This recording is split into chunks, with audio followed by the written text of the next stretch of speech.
அமெரிக்காவின் maximum pressure கொள்கை கடுமையாக விமர்சித்த ஈரானின் வெளிவிவகாரத்துறை அமைச்சகம். ஈரானின் வெளியுறவு அமைச்சகம் அமெரிக்காவின் அழுத்தத்தின் கீழ் பேச்சுவார்த்தை நடத்தப் போவதில்லை என்று அறிவித்துள்ளது.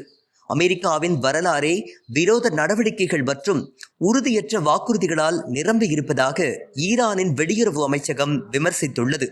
பொருளாதார தடைகள் போன்ற மிரட்டல்களை பயன்படுத்துதல், மத்திய கிழக்கு பிராந்தியத்தில் பயங்கரவாதத்திற்கு ஆதரவளித்தல் போன்ற மோசமான செயல்களில் அமெரிக்கா ஈடுபடுவதாக ஈரான் வெளியுறவுத்துறை அமைச்சகம் குற்றம் சாட்டியுள்ளது.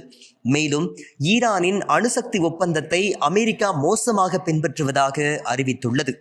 ஈரானின் பிரச்சனைகளை தீர்ப்பதில் அமெரிக்காவுடனான பேச்சுவார்த்தைகள் பலனளிக்கவில்லை என்று ஈரானிய தலைவர் சையத் அலி கொமேனி அறிக்கை வெளியிட்டதை தொடர்ந்து இந்த அறிவிப்பு வெளியாகியிருக்கின்றது.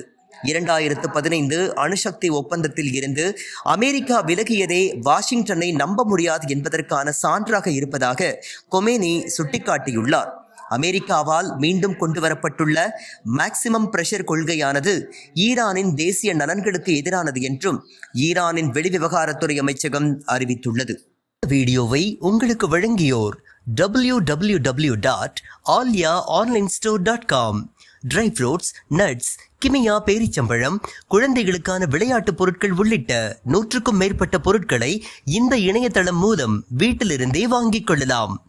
மேலும் விவரங்களுக்கு 9080394821 என்ற வாட்ஸ்அப் எண் மூலமாகவும் தொடர்பு கொண்டு பொருட்களை வாங்கலாம்.